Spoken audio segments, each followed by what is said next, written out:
Mis padres me corrieron de la casa a los 18 años porque creían que mi hermana tenía más potencial. 5 años después, ella entró a su primera entrevista de trabajo sin darse cuenta de que yo era quien tomaba la decisión. Tenía 18 años cuando empezó esta pesadilla, y necesito llevarlos mucho tiempo atrás para que entiendan cómo llegamos hasta aquí. Desde afuera, mi familia parecía salida de un catálogo suburbano. Una casa bonita en Querétaro con la típica cerca blanca. Padres trabajadores que asistían a las juntas de padres de familia. 2 hijas que sonreían en las fotos de Navidad. Pero dentro de esa casa había una jerarquía tan brutalmente obvia que bien podría haber estado pegada en el refrigerador, escrita con marcador permanente, con estrellas y clasificaciones. Déjenme pintarles el panorama completo de cómo era realmente crecer en la casa de los Bernal, porque cada detalle importa para entender lo que pasó después.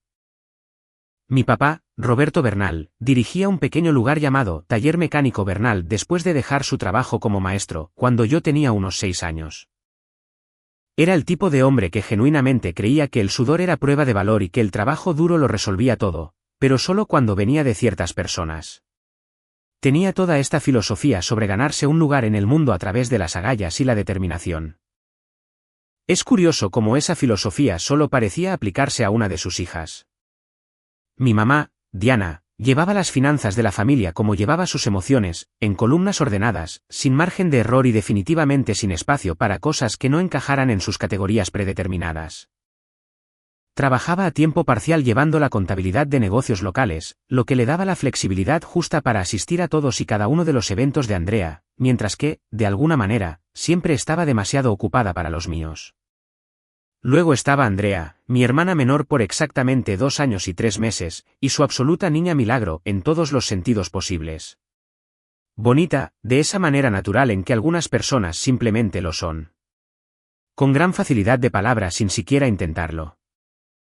Lo suficientemente encantadora como para que los maestros sonrieran cuando entraba a los salones. Cada cumplido en esa casa se inclinaba hacia ella como la luz buscando su fuente, como si tuviera su propio campo gravitacional que absorbía toda la atención positiva hacia su órbita. Aprendí pronto, probablemente alrededor de los 7 u 8 años, que mi lugar en el ecosistema familiar era la silla plegable en la esquina de la mesa del comedor. Ya saben, la estructura de metal apretada, fría para sentarse, con patas perpetuamente inestables, fácil de plegar y guardar en un closet cuando llegaban los verdaderos invitados que sí merecían los muebles reales. El favoritismo no era sutil, ni siquiera un poco. Cuando Andrea cumplió 16, nuestros padres le organizaron una fiesta de cumpleaños masiva que fue básicamente un evento para toda la colonia. Le compraron un Honda Civic usado. Nada lujoso, pero era confiable y tenía poco kilometraje, y le ataron un moño rojo gigante alrededor del cofre como si hubiera ganado algún tipo de premio. Mamá invitó a media colonia. Papá asó hamburguesas para lo que parecieron 40 personas. Y tomaron aproximadamente 1,000 fotos de Andrea sosteniendo las llaves y posando junto a su auto. Recuerdo estar de pie en el patio trasero durante esa fiesta, viendo a todos felicitarla y pensando, así es como se ve el amor en esta casa. Público, ruidoso, performativo. Para mi cumpleaños número 16, que cayó en martes ese año, me dieron una tarjeta de regalo de una librería por exactamente 500 pesos y la clásica frase de mamá, pronunciada mientras lavaba los platos: «Te encanta leer, ¿verdad? Pensé que esto sería perfecto para ti». Sí, me encantaba leer. Los libros eran básicamente mi escape de la realidad. Pero lo que amaba aún más era la fantasía de que algún día, de alguna manera, pudieran verme como algo más que la hija de práctica que tuvieron antes de descubrir cómo ser padres correctamente con Andrea. Las diferencias se extendían a todo. Andrea estrenaba ropa cada otoño, mientras que yo usaba ropa heredada de mis primas. Su cuarto fue redecorado 2 veces durante la preparatoria. El mío mantuvo el mismo tapiz descolorido de cuando tenía 6 años. Cuando Andrea entró al equipo de porristas, nuestros padres manejaban 2 horas para ir a las competencias y montaron una vitrina en la sala para sus premios. Cuando obtuve el 3er lugar estatal en el decatlón académico, papá dijo: «Qué bien», sin despegar la vista del periódico. Empecé a trabajar a los 14 años. La ferretería me pagaba en efectivo por trabajar los fines de semana en la bodega. Ahorré cada peso. Para mi 2.º año de preparatoria, Estaba trabajando 20 horas a la semana entre la ferretería y dando tutorías de matemáticas a niños. Cada peso iba a una caja con candado debajo de mi cama. El plan era simple: entrar a la universidad, estudiar algo práctico, construir una vida donde yo importara. La Universidad de Guadalajara, UDEG, tenía un programa de ingeniería que había investigado desde mi primer año. Pasé meses preparando mi solicitud, conseguí 3 cartas de recomendación de maestros y envié todo en octubre. La carta de aceptación llegó en marzo. Recuerdo abrir ese sobre con desesperación y ver la palabra «felicidades» en letras negritas. Por un estúpido segundo, pensé que tal vez por fin estarían orgullosos de mí. Entré a la UDEG, les anuncié a mis padres en la cocina. Papá leía el periódico. Mamá organizaba las facturas. Me dieron una beca parcial. Cubre el 60%. Puedo cubrir el resto trabajando mientras estudio. Y papá ni siquiera levantó la vista. No podemos pagar 2 colegiaturas. Así de seco. Definitivo. Mamá no se dio la vuelta. El programa de prederecho de Andrea es caro. Tendrás que ser realista. He trabajado para esto, dije, con la voz cada vez más tensa.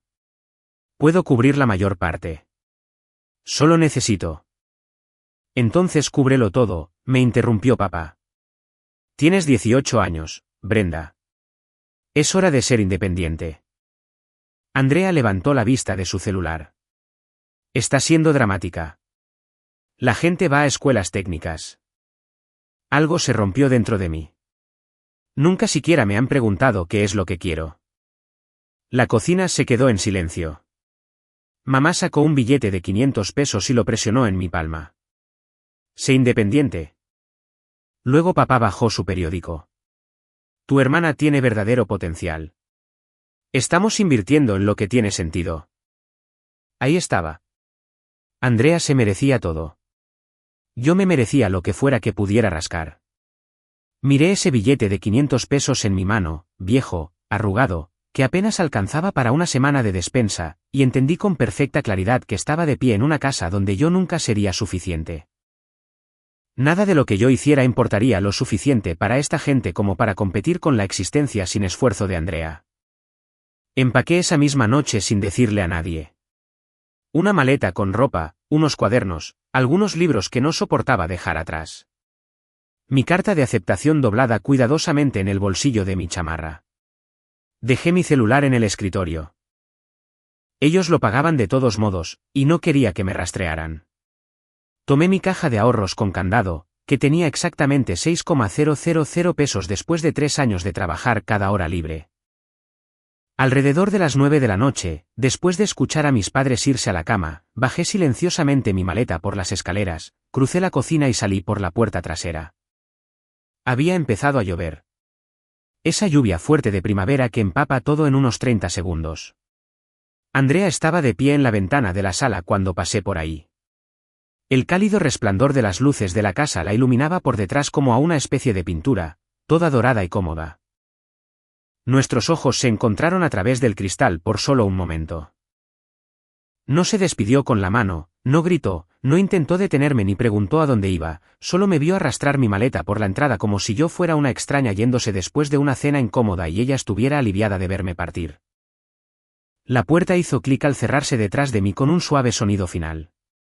Me quedé allí por un momento, empapándome, esperando a que alguien viniera tras de mí. Nadie lo hizo.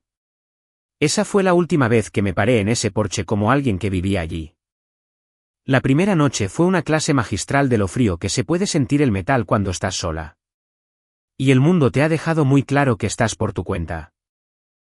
Terminé en una parada de camión a unas 6 cuadras de la casa, lo suficientemente lejos para que no pudieran verme si miraban por las ventanas, lo suficientemente cerca como para seguir oliendo la lluvia golpeando las mismas calles en las que había crecido. La banca de la parada del camión era una de esas de metal con espacios entre las tablillas, supuestamente para evitar que las personas sin hogar durmieran en ellas. Eso no impidió que lo intentara. Cada coche que pasaba me salpicaba agua y sentía que me encogía físicamente, haciéndome más pequeña, desapareciendo. El billete de 500 pesos en mi bolsillo ya estaba húmedo por la lluvia. No dejaba de sacar esa carta de aceptación, viendo cómo la tinta empezaba a borrarse bajo las gotas, leyendo felicidades, una y otra vez, como si tal vez las palabras pudieran transformarse en algo que realmente pudiera ayudarme. Para la segunda noche, sentía que mi maleta pesaba 500 kilos y desarrollé una tos que no se me quitaba. Para la tercera noche, mi cuerpo había dejado de cooperar por completo. La fiebre me pegó duro y rápido, y todo se volvió borroso en los bordes, como si alguien hubiera envuelto la realidad en algodón. Mis pulmones se sentían como si estuvieran llenos de vidrios rotos cada vez que respiraba. Recuerdo haber tosido tan fuerte que pensé que se me romperían las costillas y el mundo se inclinó de lado, como si alguien hubiera sacado los cimientos debajo de todo. Las luces de la calle sobre mí se convirtieron en halos, luego en destellos y después solo en vagas formas brillantes. Una voz cortó a través de la niebla que rodeaba mi cerebro. «Oye, tú. ¿Estás bien?» Al principio no podía enfocarlo bien, solo era una forma que lentamente se resolvió en un hombre de unos 50 y tantos años, cabello canoso, que llevaba una chamarra desgastada. Su nombre era Tomás Reyes. Más tarde supe que era un trailero con ojos amables y la mirada de alguien que había visto lo suficiente como para saber cuando otra persona se estaba ahogando. Me dio su chamarra sin hacer preguntas, sin exigir mi historia, sin juzgar por qué una chica de 18 años estaba medio inconsciente en la banca de una parada de camión. Simplemente la envolvió alrededor de mis hombros y pidió ayuda. Se quedó conmigo hasta que llegó la ambulancia, e incluso me sostuvo la mano cuando empecé a temblar tan fuerte que me castañaban los dientes. Las luces del hospital eran demasiado brillantes. Todo se sentía distante y clínico, como si estuviera viendo que le pasara a otra persona. Una enfermera con ojos cansados me colocó una pulsera alrededor de la muñeca y empezó a hacer las preguntas de ingreso. «Nombre», dijo. «Brenda Bernal», logré decir con voz ronca. «Edad, 18. Dirección». Me quedé mirándola, mi cerebro aturdido por la fiebre luchando por formar palabras. No podía darle la dirección de mis padres. Me habían dejado claro que ya no vivía ahí. No tenía a dónde más ir. «Desconocida», susurré finalmente. La pluma de la enfermera vaciló sobre su tabla con sujetapapeles. Me miró con algo que podría haber sido lástima, reconocimiento, o ambos. Luego lo anotó y pasó a la siguiente pregunta. Esa palabra golpeó más fuerte que la neumonía que estaba destrozando mis pulmones. ¿Desconocida? Como si hubiera sido borrada del mapa por completo, como si nunca hubiera tenido un lugar en el mundo para empezar. Me retuvieron durante 2 días, inyectándome antibióticos y líquidos, y monitoreando mi fiebre. Perdía y recuperaba el conocimiento, a veces despertaba y encontraba enfermeras revisando mis signos vitales, a veces emergía el sonido de otros pacientes tosiendo, llorando o pidiendo ayuda. Cuando me desperté a la segunda mañana, sintiéndome un poco menos como si me fuera a morir, había un vaso de unicel con jugo de naranja en la bandeja junto a mi cama y un billete de 200 pesos metido debajo. La enfermera, una distinta a la de ingreso, más joven y con ojos amables, notó que lo miraba. «El hombre que te trajo dejó eso antes de volver a la carretera», me explicó en voz baja. «Dijo que tú lo necesitarías más que él. También dejó una nota». La nota estaba escrita en la parte de atrás de un recibo de gasolinera con letras de molde: «Eres más fuerte de lo que crees. Usa esto para ir a un lugar cálido. Tomás». Nunca lo volví a ver, pero guardé esa nota durante años. Me dieron de alta después de que me bajó la fiebre, con un folleto del Refugio Esperanza, un albergue para mujeres, y con instrucciones de ir a una clínica si mi tos no mejoraba. La trabajadora social que procesó mi alta fue profesional, pero estaba claramente abrumada, probablemente viendo 5 casos peores que el mío antes del almuerzo. Refugio Esperanza estaba metido entre una lavandería y una casa de empeño en la zona oriente de la ciudad. El edificio parecía haber estado ahí desde los años 70, pintura descarapelada, un letrero parpadeante, rejas en las ventanas de la planta baja. Pero cuando pasé por esa puerta, había calidez en el interior. La mujer que lo dirigía, Margarita Corona, tenía unos 60 años, con el cabello canoso recogido en un chongo práctico y ojos que habían visto todas las historias, escuchado todas las excusas, y que no perdían el tiempo juzgando.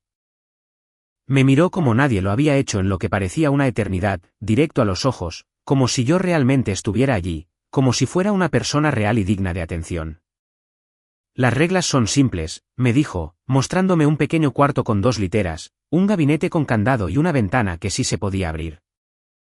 Tienes una cama, un candado para tus cosas y una oportunidad para reconstruir tu vida. Pedimos 3 cosas: respeto hacia las demás mujeres, que hagas tus tareas asignadas y que trabajes activamente para volver a salir adelante. ¿Puedes hacer eso? Asentí, aún aferrándome a mi maleta húmeda. Bien. La cena es a las 6. Las asignaciones de tareas están en el pizarrón. Bienvenida a Refugio Esperanza. Así que limpié pisos, tallé baños hasta que mis manos se agrietaron y sangraron por el cloro, doblé sábanas en el cuarto de lavado que siempre estaba demasiado caliente y olía a detergente industrial, trapeé las áreas comunes, ayudé en la cocina, clasifiqué donaciones. Pero el trabajo se sentía como una prueba de que yo existía, de que estaba contribuyendo con algo, ganándome mi espacio, construyendo hacia algo, aunque todavía no pudiera ver qué era. Las otras mujeres en el refugio en su mayoría se mantenían al margen, pero me llamaban la callada, porque rara vez me unía a las conversaciones, simplemente hacía mi trabajo y me retiraba a mi litera con cualquier libro que hubiera pedido prestado de la pequeña biblioteca del refugio. Margarita pegaba ofertas de trabajo en un pizarrón comunitario en el área común. La mayoría eran de restaurantes, tiendas, servicios de limpieza, el tipo de trabajos que no requerían referencias ni antecedentes, ni nada más que presentarse y trabajar. Revisaba ese pizarrón obsesivamente, anotando direcciones y números de teléfono en una libreta que había rescatado de mi maleta. Una tarde, después de unas 2 semanas de mi estancia, Margarita colgó un anuncio escrito a mano que me llamó la atención: se solicita ayuda. Cafetería Santos. 5 de Mayo y Pino Suárez. Aplicar en persona. Era el tipo de anuncio por el que la mayoría de la gente probablemente pasaba de largo sin leer. Básico, informal, nada especial. Pero yo lo vi y pensé, tal vez aquí es donde empieza. Tal vez este es el primer paso hacia la construcción de algo. A la mañana siguiente, pedí prestado un conjunto semiprofesional del closet de donaciones del refugio, una camisa de botones que me quedaba un poco grande y unos pantalones que me quedaban un poco cortos. Y caminé las 18 cuadras hasta 5 de Mayo y Pino Suárez con unos zapatos que me estaban sacando ampollas. Ya para la 3ª cuadra. La cafetería Santos era exactamente lo que sonaba, un lugar pequeño y modesto de desayunos y comidas que olía a pan tostado quemado, tocino, grasa y a posibilidad. El tipo de lugar que no fingía ser otra cosa más que lo que era. Comida honesta, trabajo honesto, sin rodeos. Detrás del mostrador estaba la propia Carmen Santos, dueña y operadora durante los últimos 15 años, según el letrero descolorido del frente.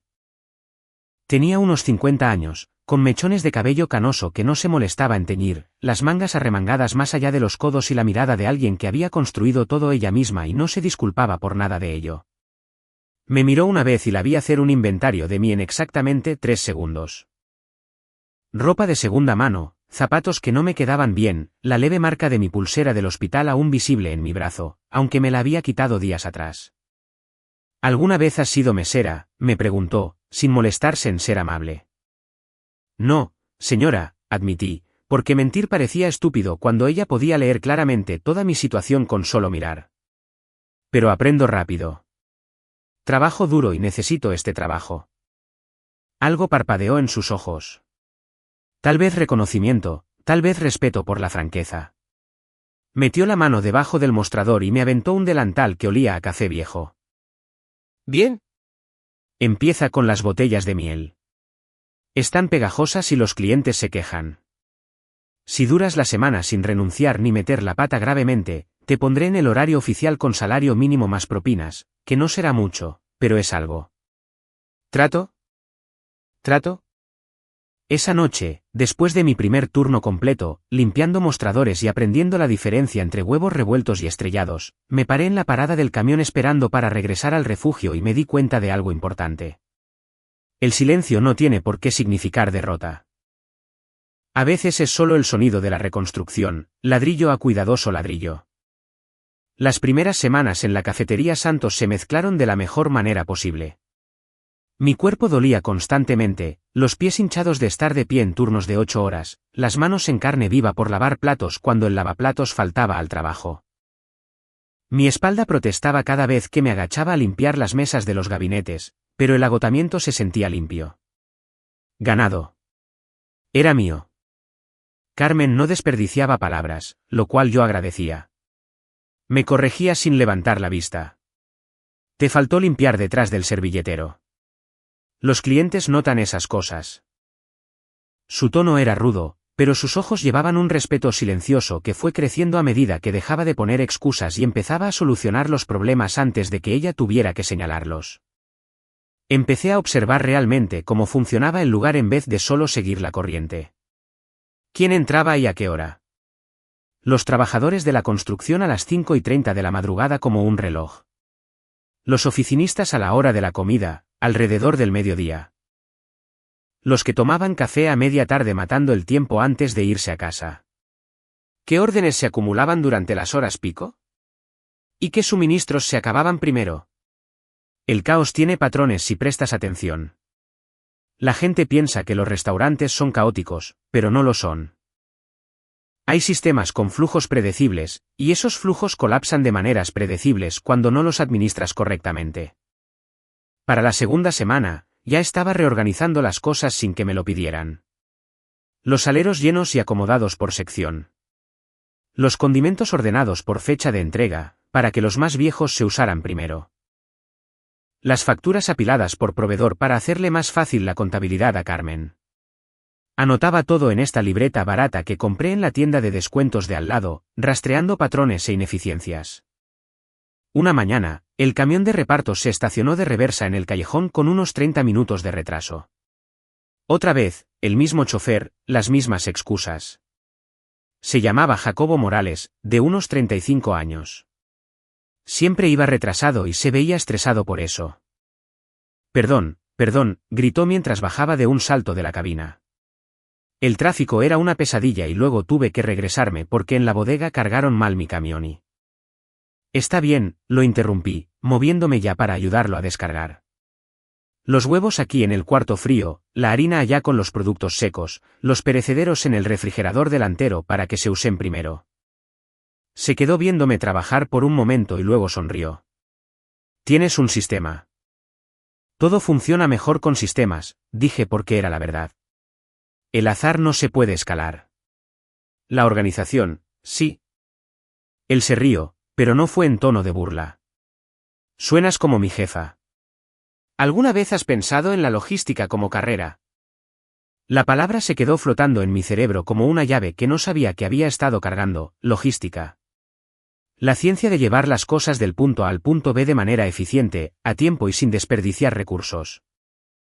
Sonaba aburrido cuando lo decías de esa manera, pero también sonaba exactamente como el tipo de carrera práctica, necesaria y bien pagada que podría construir un verdadero futuro. Esa noche, después de mi turno, caminé hasta la biblioteca pública antes de que cerrara y empecé a sacar libros. Gestión de la cadena de suministro, sistemas de inventario, redes de distribución, investigación de operaciones. Me senté en una de las mesas largas con una pila de libros de texto y una creciente sensación de que tal vez había tropezado accidentalmente con algo importante. Los conceptos no solo eran interesantes, encajaban en mi cabeza como piezas de un rompecabezas que había estado cargando sin saber qué imagen se suponía que debían formar. La previsión de la demanda era básicamente predecir los patrones de los clientes, lo cual yo había estado haciendo instintivamente en la cafetería. La optimización de rutas era simplemente descubrir la forma más eficiente de realizar múltiples tareas, lo cual había estado haciendo toda mi vida, haciendo malabares entre la escuela, el trabajo y las obligaciones familiares. Saqué 3 libros con mi nueva tarjeta de la biblioteca y los leí de principio a fin durante la semana siguiente. Empecé a tomar notas, a hacer diagramas, pensando en cómo esos principios se aplicaban a todo, desde la cadena de suministro de la cafetería hasta la distribución de donaciones del refugio o la forma en que funcionaban las rutas de los camiones de la ciudad. Carmen me vio leyendo entre turnos. ¿Qué es todo eso? Libros de logística, le dije, mostrándole la sección que estaba subrayando sobre tasas de rotación de inventarios y gestión de la cadena de suministro. Levantó una ceja, pero no comentó nada más allá de inteligente. Este lugar funciona con logística. De la buena cuando me acuerdo, y de la mala cuando se me olvida. Durante los siguientes meses, Jacobo Morales se convirtió en un mentor accidental. Venía a tomar café durante su descanso de la tarde y terminaba explicándome algoritmos de optimización de rutas, cálculos de costos de gasolina y los desafíos en la programación de los choferes. El tipo realmente amaba su trabajo, lo cual era refrescante después de haber lidiado con mi familia, que parecía odiar todo. «Tienes buen ojo para esto», me dijo una tarde, señalando un problema de enrutamiento que yo había resuelto en mi libreta solo para practicar. La mayoría de la gente no ve el panorama completo.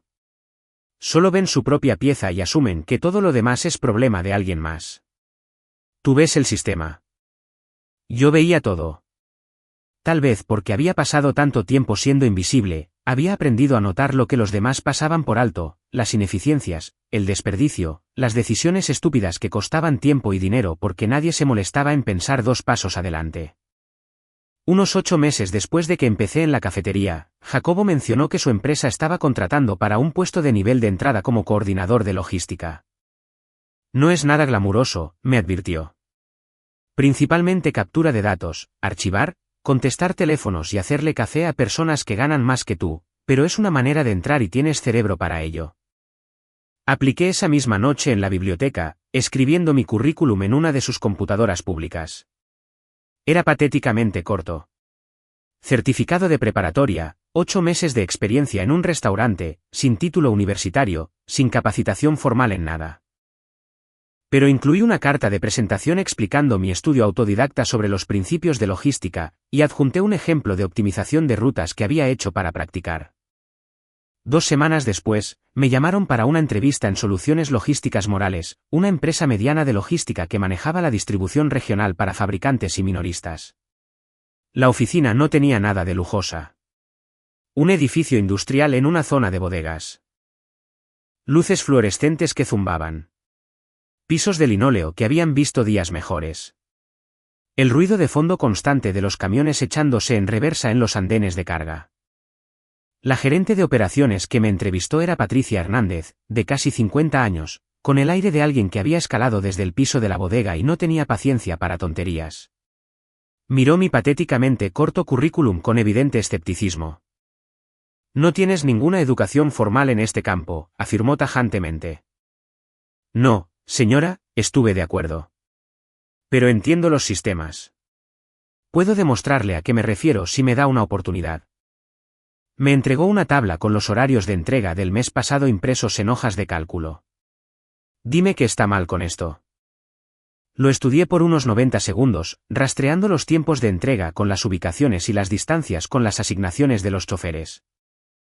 Luego le señalé 3 cosas: 2 rutas que se superponían de manera ineficiente y desperdiciaban gasolina, una secuencia de carga que requería reorganizar los camiones a mitad de la entrega. Y un hueco en la cobertura durante el tráfico pico de la tarde que probablemente les estaba costando multas por retraso. Patricia levantó las cejas. Miró el horario, me miró a mí y luego otra vez al horario. ¿Cuándo puedes empezar? Eso fue hace 3 años. 3 años que cambiaron absolutamente todo. Trabajé como alguien que se estaba ahogando y finalmente encontró oxígeno. Cada tarea era una oportunidad para probar que pertenecía ahí. Para demostrar que podía pensar, que valía el salario mínimo que me estaban pagando. Me quedaba hasta tarde, llegaba temprano, me ofrecía como voluntaria para proyectos que nadie más quería porque eran tediosos o complicados, o ambos. No porque intentara ser la lambiscona de nadie, sino porque cada problema era un rompecabezas. Y nunca me había topado con un rompecabezas que no pudiera resolver si le prestaba la suficiente atención. Los números tenían sentido. Los sistemas tenían sentido. Las personas no siempre tenían sentido, pero sus patrones de comportamiento sí, si los rastreabas el tiempo suficiente. En 6 meses, había rediseñado todo el sistema de rutas utilizando un software de optimización gratuito que había encontrado en Internet, le ahorré a la empresa aproximadamente un 12% en costos de gasolina y reduje las entregas tardías en una tercera parte. Patricia lo notó y empezó a darme proyectos más complejos, más responsabilidades e incluso a pedirme mi opinión en reuniones con personas que llevaban haciendo esto 20 años. En un año, había renegociado nuestros contratos con los proveedores para el mantenimiento de los vehículos y reducido los costos en un 15%, encontré una nueva aseguradora que nos ahorró otro buen porcentaje. Optimicé nuestros procedimientos de carga en la bodega y empecé a capacitar a las nuevas contrataciones porque, al parecer, era buena explicando sistemas complejos de manera que tuvieran sentido. A los 18 meses, ya manejaba directamente 3 cuentas principales, un distribuidor farmacéutico, un fabricante de autopartes y una cadena regional de supermercados. Los clientes empezaron a preguntar por mí específicamente cuando tenían dudas o problemas, lo cual volvía locos a algunos de los otros coordinadores, pero a Patricia le causaba una gran sonrisa. «Me estás haciendo quedar bien», me dijo después de una evaluación trimestral particularmente exitosa. «Sigue así». Y seguí así. Tomé todos los cursos de certificación que podía pagar y varios que no podía, poniéndolos en planes de pago y comiendo sopa Maruchan durante semanas para cubrir las cuotas. Estudié publicaciones de la industria, rastreé las estrategias de la competencia, construí relaciones con proveedores, clientes y choferes. Aprendí que la logística no se trataba solo de mover cajas del punto A al punto B. Se trataba de confianza. Clientes confiando en que les entregarías cuando se los prometiste, proveedores confiando en que pagarías las facturas, choferes confiando en que les darías rutas razonables. Se trataba de tiempos, de tratar a las personas como si importaran, de construir sistemas que funcionaran incluso cuando ocurría lo inesperado. 2 años después de estar en el puesto de coordinadora de operaciones, Patricia me llamó a su oficina un martes por la tarde. «Me jubilo el año que viene», dijo sin preámbulos, muy a su estilo. Le he estado diciendo a los directivos que deberían ascender a alguien internamente. Les dije específicamente que deberían considerarte a ti. El ascenso a gerente de operaciones se hizo oficial 3 semanas después, con un salario que se sentía absurdo para alguien que había estado en situación de calle 4 años antes. Dinero de verdad, suficiente para mudarme del refugio a un pequeño departamento tipo estudio. Suficiente para comprar ropa profesional en lugar de pedir prestado de los contenedores de donaciones. Suficiente para empezar a pensar en algo más grande. Porque esto es lo que había aprendido en esos 2 años, yo era buena en esto. Más que buena. Podía ver ineficiencias que otros pasaban por alto. Diseñar soluciones que otros no habían considerado. Construir sistemas que realmente funcionaran en lugar de solo verse bien en papel. Y también había aprendido que trabajar para alguien más, incluso para alguien tan decente como Patricia, significaba que mi límite estaba predeterminado. Mi crecimiento estaba limitado por la estructura de la empresa, por las restricciones de presupuesto, por decisiones tomadas en salas de juntas a las que nunca sería invitada. Empecé con logística vértice en mi pequeño departamento un sábado por la mañana con 150,000 pesos. De alguna manera había convencido a un banco de que me los diera, a pesar de mi falta de aval. El plan de negocios era simple. Apuntar a los huecos que las grandes empresas ignoraban, insumos médicos que necesitaban un control de temperatura confiable. Equipo de laboratorio que no podía permitirse retrasos. Materiales sensibles al tiempo donde llegar 6 horas tarde significaba millones de pesos en pérdidas. Cualquier cosa que requiriera una ejecución perfecta en lugar de una ejecución suficientemente buena. Los primeros 6 meses fueron brutales. Trabajando en mi empleo de tiempo completo en soluciones logísticas morales durante el día, construyendo logística vértice por la noche y los fines de semana, viviendo con 4 horas de sueño y sándwiches del Oxxo, contestando llamadas de clientes a las 2:12 de la noche coordinando entregas desde mi celular mientras estaba sentada en la sala de descanso de la empresa de Morales. Patricia sabía lo que yo estaba haciendo. No le diré a los directivos, me dijo en voz baja una tarde. Pero cuando estés lista para dar el salto, hazlo bien, no intentes hacer las 2 cosas. El punto de inflexión llegó cuando conseguí un contrato con una red regional de hospitales para manejar el transporte de sus muestras de laboratorio. Sensible al tiempo, crítico con la temperatura, 0 margen de error. Las grandes empresas de logística les cotizaron tarifas ridículas porque era de alto riesgo.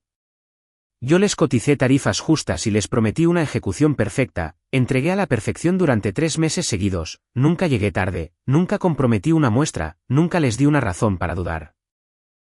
Y duplicaron su contrato. Fue entonces cuando renuncié a la empresa de Morales y me dediqué de tiempo completo a Vértice. Patricia me organizó una fiesta de despedida en la sala de descanso con un pastel de plancha y refresco de marca libre. Vas a hacer cosas increíbles, me dijo, y lo decía en serio. Regresa y contrátame cuando necesites una consultora. Logística Vértice creció más rápido de lo que había planeado. A los clientes les gustaba que realmente contestáramos los teléfonos a las 11 de la noche cuando tenían emergencias. Les gustaba que las entregas llegaran exactamente cuando lo prometíamos. Les gustaba que los problemas se resolvieran con soluciones en lugar de con excusas. En un año, había contratado a mis 2 primeros empleados, ambos extrabajadores de bodega, que eran más inteligentes de lo que cualquiera les reconocía y que solo necesitaban que alguien les diera una oportunidad. En 2 años, habíamos conseguido 3 grandes contratos con empresas manufactureras. En 3 años, estábamos generando 35 millones de pesos en ingresos anuales. Para el 4.º año, tuve que mudar las operaciones fuera de mi departamento a un espacio de oficina real con una bodega. Tuve que contratar a una verdadera gerente de oficina, un despachador dedicado y ejecutivos de cuentas reales. Tuve que aprender a ser jefa en lugar de solo una trabajadora que era buena con los sistemas. Para el 5.º año, que nos lleva a hace unas 3 semanas, Logística Vértice tenía una oficina en un buen edificio en el centro, 20 empleados y contratos con clientes en 3 estados. Acabábamos de conseguir nuestro trato más grande hasta la fecha, un contrato de 3 años con esa misma red de hospitales que nos había dado una oportunidad al principio, y que ahora se expandía para manejar toda su distribución de suministros médicos. Yo mantenía 3 cosas enmarcadas en la pared de mi oficina: la pulsera del hospital que decía desconocida bajo la dirección, el billete de 500 pesos que me había dado mi mamá y el primer gran contrato de Logística Vértice. Estaban allí como recordatorios, no de lo lejos que había llegado, sino de lo que había construido literalmente a partir de la nada. La llamada llegó un lunes por la mañana a finales de abril. Mi gerente de oficina, Nina Torres, tocó a mi puerta con un currículum en la mano y una expresión que sugería que había encontrado algo interesante. Tengo una solicitud para el puesto de coordinadora de cuentas. Buen perfil, 3 años en relaciones públicas y comunicación. Algo de experiencia en coordinación logística en su último trabajo. Las referencias se ven sólidas. Se llama Andrea Bernal. El aire se volvió diferente de alguna manera, pesado, como si la presión atmosférica hubiera bajado 10 puntos en 2 segundos. Mantuve mi voz completamente nivelada. Prográmala para el martes. Nina asintió y salió. Y me quedé allí sentada mirando ese nombre en el encabezado del currículum. Andrea María Bernal. El mismo cumpleaños que yo recordaba. Su último empleador conocido era una agencia de marketing en Querétaro, la misma ciudad que yo había dejado hacía 5 años con una maleta y una carta de aceptación húmeda. Esa noche no pude dormir. Me paré en mi bonito departamento, el que me había ganado a pulso, con los muebles que yo misma había comprado, calefacción que sí funcionaba y un refrigerador que no tenía que compartir con extraños, y pensé en aquella banca de la parada del camión hace 5 años, en la lluvia.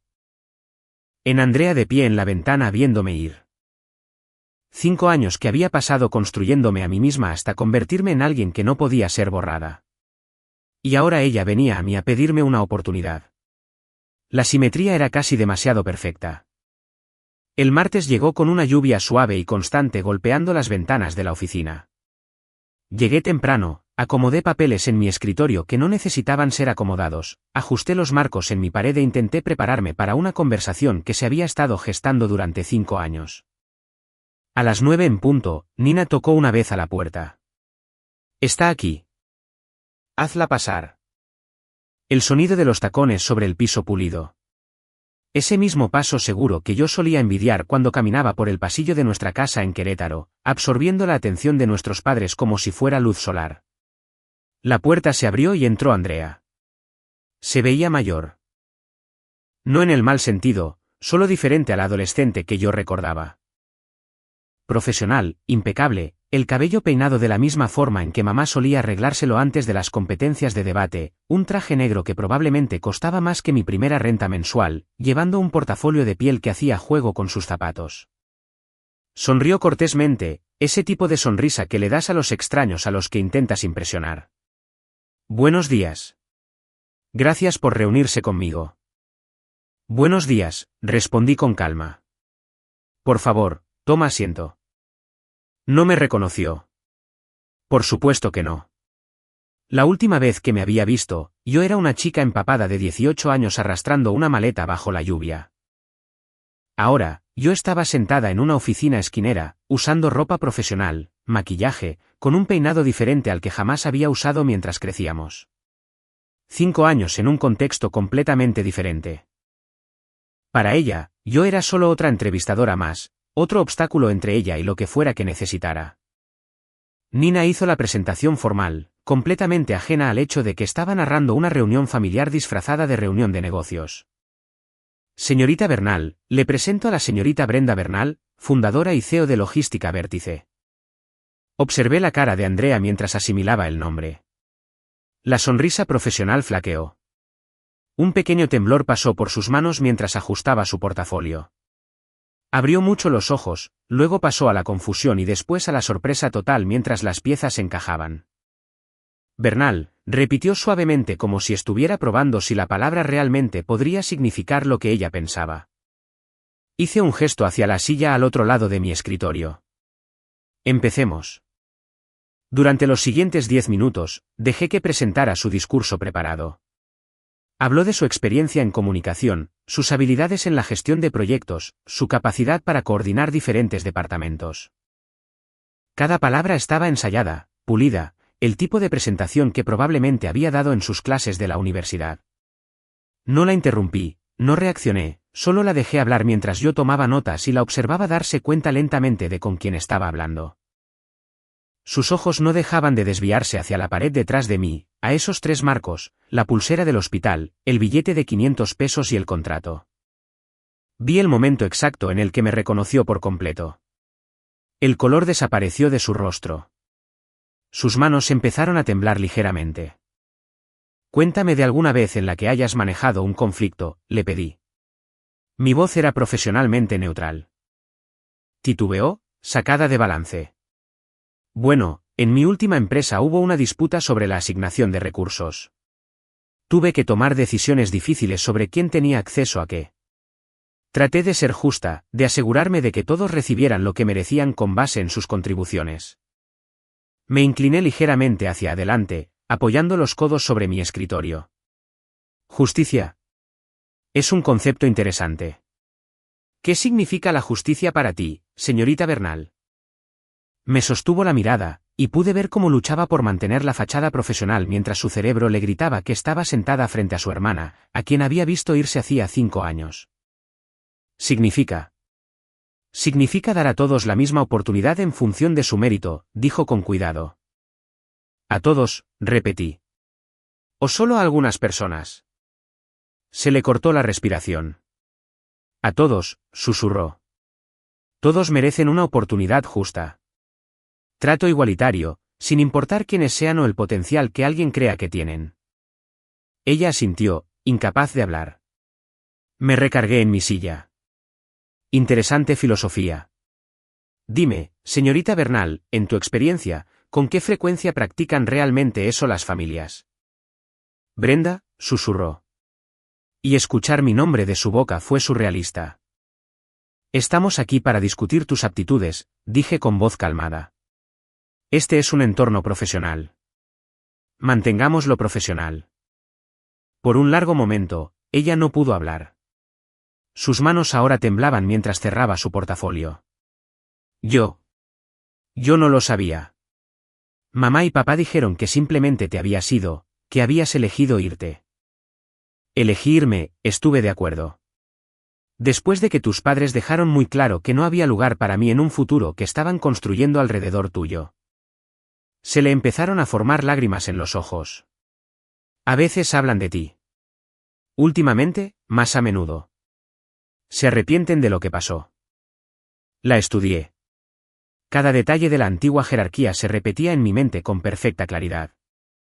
Sus fiestas de cumpleaños y mis tarjetas de regalo, su Honda Civic y mi banca en la parada de camión, sus cenas de celebración y mi pulsera de hospital marcada como desconocida. Estoy segura de que sí se arrepienten, le dije en voz baja. La gente suele arrepentirse de las cosas cuando se da cuenta de que puede haber consecuencias. Debí haber dicho algo, logró decir Andrea. Fui una cobarde. Yo solo. Te vi empacar y no dije nada. No, no lo hiciste. ¿Me vas a contratar?, preguntó, y había miedo genuino en su voz. Miré su currículum otra vez. Experiencia sólida, referencias decentes, habilidades que realmente necesitábamos. Si hubiera sido cualquier otra persona, la habría contratado en el acto. Eso depende, le dije con cuidado. ¿Puedes trabajar para alguien que no fue considerada digna de inversión? ¿Alguien que, según creían, no tenía verdadero potencial? ¿Puedes recibir órdenes de la hermana a la que tus padres desecharon? Se estremeció como si la hubiera golpeado. Puedo intentarlo, susurró. Consideré eso. Consideré a la niña que se había quedado en la calle y enferma, que había limpiado los baños del refugio y que había aprendido logística con libros de la biblioteca. Consideré lo lejos que había llegado y lo poco que ese billete de 500 pesos significaba ya. Entonces empiezas el lunes, le dije. Coordinadora de cuentas de nivel de entrada. El sueldo es de 60,000 pesos mensuales, beneficios estándar, 2 semanas de vacaciones después de los 6 meses. Le reportarás a Nina, quien te capacitará en nuestros sistemas. Esperamos profesionalismo. Competencia y la habilidad de seguir los procedimientos establecidos. Puedes hacerlo. Ella asintió, mientras las lágrimas ya le caían. Qué bien, porque lo único que construimos aquí es justicia. Justicia real. Del tipo donde todos son juzgados realmente por sus méritos, en lugar de por su potencial, su encanto o quien los ama más. Cuando salió de mi oficina 20 minutos después, luego de haber repasado la logística real de su contratación, Nina regresó con cara de confusión. Entonces, la vamos a contratar. ¿Estás segura? Eché un vistazo a esos 3 marcos en mi pared. Todos merecen una oportunidad, incluso las personas que alguna vez te negaron la tuya. Esa tarde, después de que todos los demás se habían ido, me quedé parada junto a mi ventana mirando las luces de la ciudad. Mi teléfono vibró. Un mensaje de texto de un número de Querétaro que reconocí, aunque no lo tenía guardado. Mamá. Andrea nos contó de su nuevo trabajo. Nos gustaría hablar contigo. Me quedé mirando ese mensaje por un buen rato. Luego le respondí, no hay nada de qué hablar. Tengo un negocio que dirigir. Intentó llamarme. Rechacé la llamada.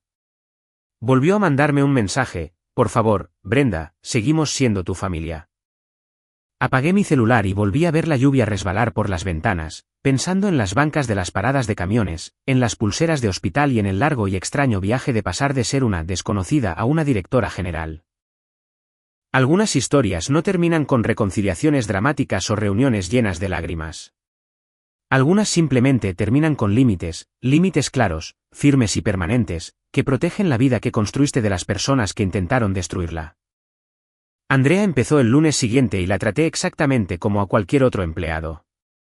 0 favoritismos, 0 rencores, solo estándares profesionales y expectativas claras. Trabajó duro, hizo buenas preguntas y recibió retroalimentación sin ponerse a la defensiva. Tal vez, tener que ganarse algo por primera vez en su vida le estaba enseñando cosas en las que nuestros padres nunca se molestaron. No hablamos del pasado, no había necesidad. El trabajo era la conversación. Mis padres lo intentaron unas cuantas veces más durante las semanas siguientes. Llamadas, correos electrónicos, incluso una carta que llegó a mi oficina marcada como personal y confidencial. La archivé sin abrirla. Cualquier sanación que necesitaran hacer, tendrían que hacerla sin usarme a mí como el catalizador o la solución o la persona que se suponía que debía perdonarlos, solo porque por fin se dieron cuenta de que lo habían arruinado. 3 meses después de que Andrea empezó a trabajar, quité ese billete de 500 pesos de la pared de mi oficina, lo sostuve en mis manos por un momento, arrugado, descolorido, ahora sin ningún poder. Luego lo pasé por la trituradora de la oficina y vi cómo se convertía en confeti. Ya no necesitaba ese recordatorio. La empresa era un recordatorio suficiente de lo que pasa cuando le dices a alguien que no merece un futuro y decide construir uno de todos modos. Porque todos merecen un futuro. Incluso aquellos a los que se les dijo que no lo merecían.